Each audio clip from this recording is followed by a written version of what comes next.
Hello students, today we will solve some numericals of chapter elasticity. Now question is which is more elastic rubber or steel? Explain. इस question में पूछा है rubber और steel में से कौन सा मोर इलास्टिक है।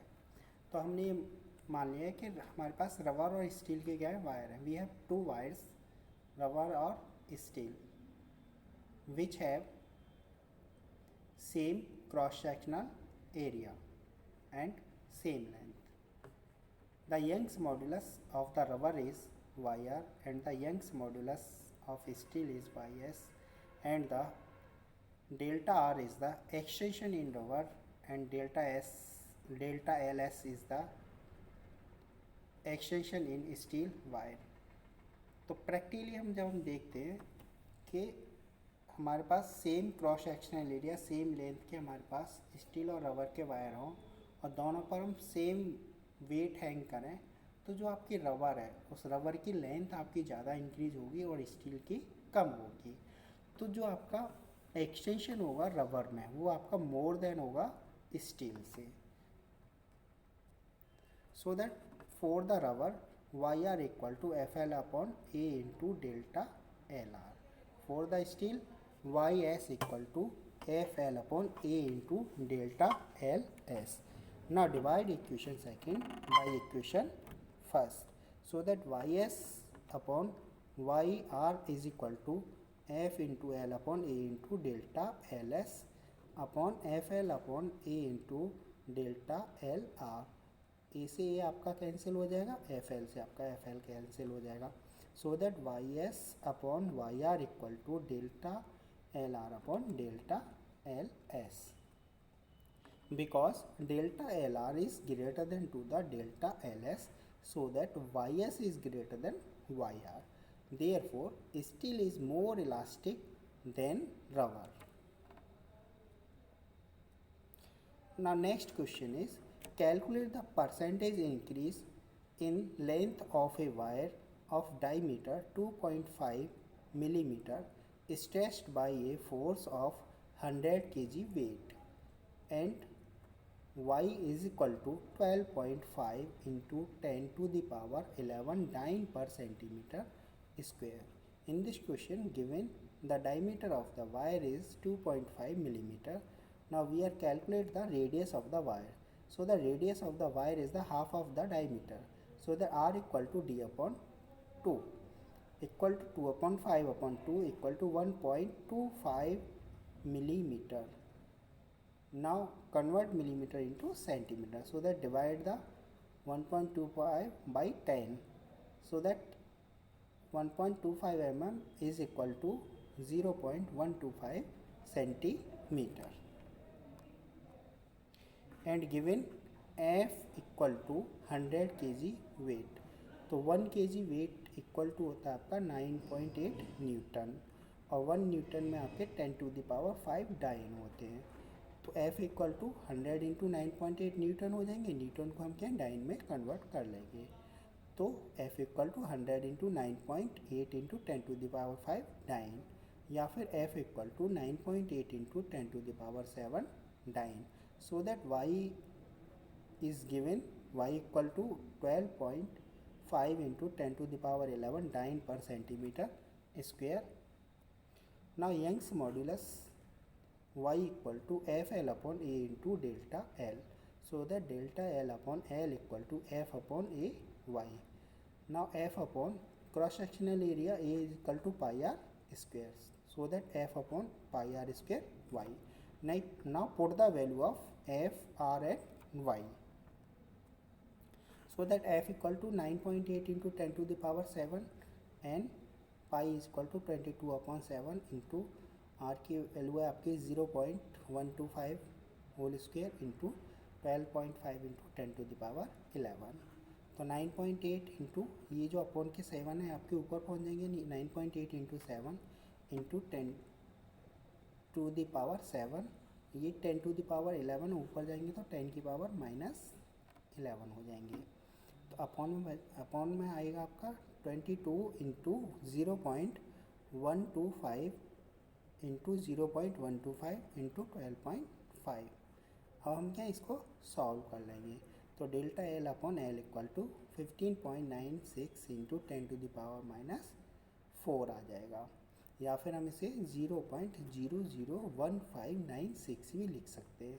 So that the percentage increase in length is equal to delta L upon L into 100% equal to 0.001596 into 100 equal to 0.1596%, या फिर हम इसको 0.16% भी हम क्या लिख सकते हैं। Next question is 4 identical cylindrical columns of steel support a big structure of mass 50,000 kg. The inner and outer radii of each column are 30 cm and 40 cm respectively. Assume the load distribution to the uniform. Calculate the compressional strain of each column. The Young's modulus of steel is 2 into 10⁻11 Pascal. Given m equal to 50,000 kg and R1 inner radius is equal to 30 cm, it means 0.30 meter, and outer radius is R2 equal to 40 cm, it means 0.4 meter, and y equal to 2 into 10⁻11 Pascal. So that the area of cross section of each column A equal to pi r2 square minus pi r1 square. Whole weight of the structure mg equal to 50,000 into 9.8 Newton. Compressional force on one column is equal to mg upon 4, it means 50,000 into 9.8 upon 4. तो इसका मतलब क्या है कि जो आपके 4 हमने column लगा रखे हैं, उन 4 कॉलम पर जो वेट आपका जो हैंग है, जो वेट सपोर्ट कर रहा है, वो वेट है आपका टोटल 50,000 kg वेट है। तो 50,000 kg आपका वेट है, तो ये वेट आपका यूनिफॉर्मली आपका डिस्ट्रीब्यूटेड है ईच कॉलम पर। तो एक कॉलम पर कितना फोर्स आएगा, वो फोर्स हम क्या करेंगे, टोटल फोर्स में हम 4 का डिवाइड करके हम क्या एक कॉलम पर कितना फोर्स आएगा वो हम निकाल सकते हैं। तो compressional force on one column हो जाएगा F equal to 50,000 into 9.8 upon 4। So that y is equal to F upon A upon compressional strain. Compressional strain is equal to F upon AY. Now put the value of F, A and Y. So that 50,000 into 9.8 upon 4 into pi r2 square minus r1 square into 2 into 10⁻11 ये y की value हो जाएगी। Now multiplying 50,000 into 9.8, तो 4 ये आ जाएगा आपका 4,90,000 into 10⁻11 upon 4 into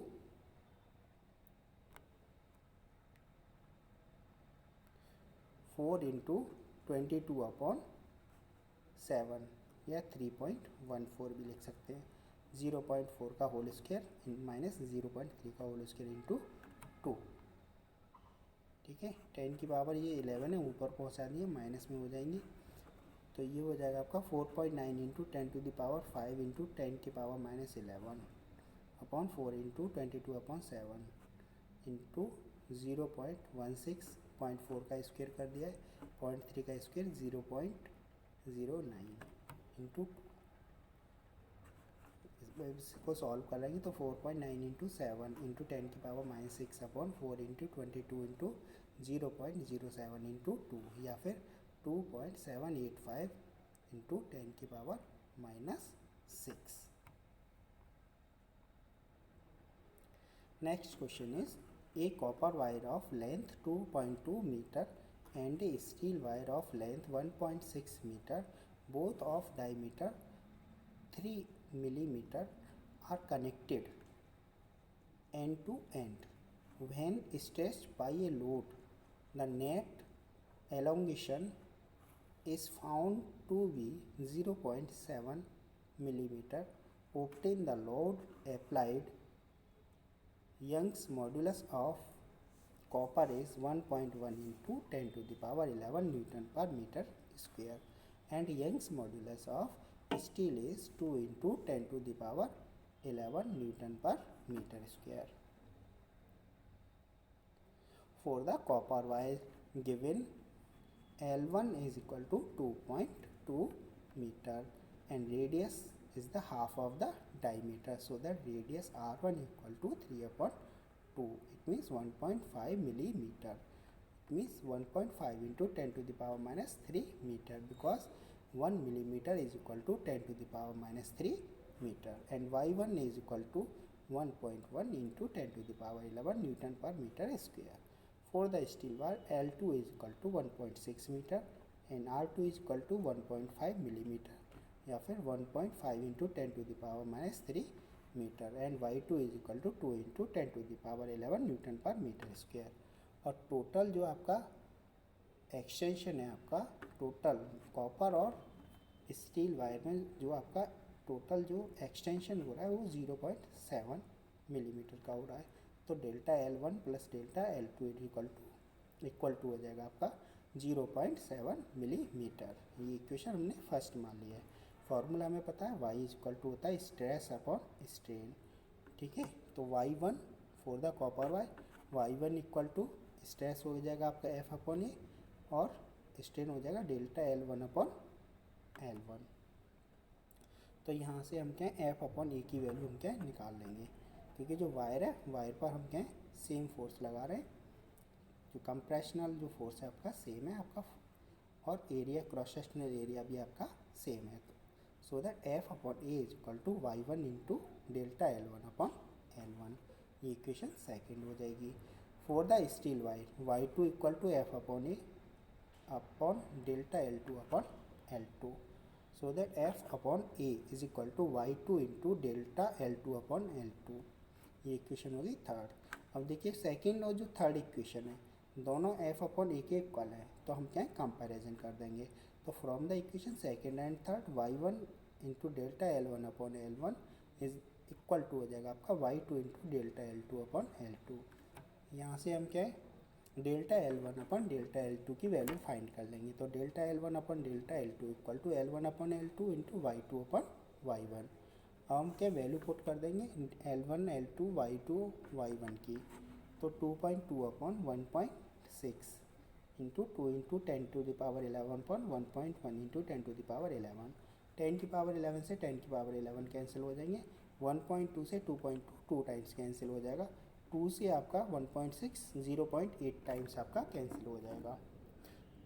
so that delta L1 upon L2 is equal to 2 upon 0.8 या फिर 20 अपॉन 8, या फिर हम इसको 5 अपॉन 2 भी लिख सकते हैं. 4 से कैंसिल कर दिया, 4 5 जा 20, 4 2 जा 8, या फिर 2.5, या delta L1 equal to 2.5 into delta L2. So that delta L1 minus इसको इधर लेके आएंगे तो 2.5 डेल्टा L2 इक्वल टू क्या आ जाएगा 0. इक्वेशन 4. अब हम क्या करेंगे इक्वेशन 4 को इक्वेशन 1 से हम क्या माइनस कर देंगे, subtracting equation 4 from equation first. तो इक्वेशन फर्स्ट है आपकी delta L1 plus delta L2 equal to 0.7, और जो आपका फोर्थ इक्वेशन है delta L1 minus 2.5 delta L2 equal to 0. जब हम सब्ट्रैक्ट करेंगे तो साइन चेंज होएंगे, ये माइनस ये प्लस हो जाएगा. तो डेल्टा L1 से डेल्टा L1 आपका कैंसिल हो जाएगा. तो ये हो जाएंगे आपके 3.5 delta L2. So that delta L2 is equal to 0.7 upon 3.5, या फिर delta L2 equal to 7 upon 35. Point से पॉइंट हमने क्या हटा दिया है, तो 7 में 35 का डिवाइड करेंगे तो 0.2 टाइम्स ये क्या कैंसिल हो जाएगा. तो delta L2 equal to 0.2 millimetre. अब हम क्या है डेल्टा L2 की वैल्यू इक्वेशन 4 में हम रख देंगे, तो डेल्टा L1 की वैल्यू में फाइंड हो जाएगी. So the delta L1 equal to 2.5 into 0.2, या delta L1 equal to 0.5 millimetre. Now from the equation first F equal to y1 a into delta L1 upon L1, so that y1 into pi R1 square into delta L1 upon L1। y1 की value 1.1 into 10⁻11 और पाई की value 3.14, are की value रख दी है 1.5 into 10⁻³ का whole square into 0.5 into 10⁻³ upon 2.2। Delta L1 की value 0.5 थी millimetre, हमने क्या मीटर में यहाँ पे कन्वर्ट कर दिया 10⁻³ का मल्टीप्लाई करके। अब हम क्या इसको सॉल्व कर लेंगे। तो ये तो 1.1 जो कहते हैं 3.14 इंटू 1.5 का स्क्वेयर किया तो 1.5 इंटू 1.5 इंटू 0.5, तो 10⁻11 और ये 3 2 जा 6, 10⁻6 और 10⁻³ अपॉन में बचा ये यहाँ पे 2.2। तो 11 से 2.2 को हम क्या 2 टाइम्स कैंसिल कर सकते हैं। ये ऊपर का हमने मल्टीप्लाई कर लिया है तो ये आ जाएगा 3.5325 अपॉन 2 इंटू 10⁻², क्योंकि 9 में से 6 गया तो वो 6 और 3 आपका कितना होगा -9, 11 में से -9 गया तो कितना बचा आपका 2, तो ये आ जाएगा आपका 1.766 इंटू 10⁻² न्यूटन या फिर 1.8 इंटू 10⁻² न्यूटन। नेक्स्ट क्वेश्चन हमें दे रखा है the average depth of Indian ocean is about 3000 metre, calculate the fractional compression delta V upon V of water at the bottom of the ocean, given that the bulk modulus of water is 2.2 into 10⁻9 meter per square. Take G equal to 10 meter per second square. Now given H equal to 3000 meter and bulk modulus B equal to 2.2 into 10⁻9 Newton per meter square, so that pressure P equal to H rho G, so that 3000 into 10⁻³ into G की value आपकी 10 होती है। तो जो water की जो density होती है ना, वो वाटर की डेंसिटी होती है आपकी 1000 किलोग्राम पर मीटर क्यूब। तो याद रखेंगे, ये हमें क्या ये क्वेश्चन में नहीं दे रखी तो हमें याद रखनी पड़ेगी कि the density of the water is equal to 1000 kilogram per metre cube, so that 3 into 10⁻7 Newton per meter square.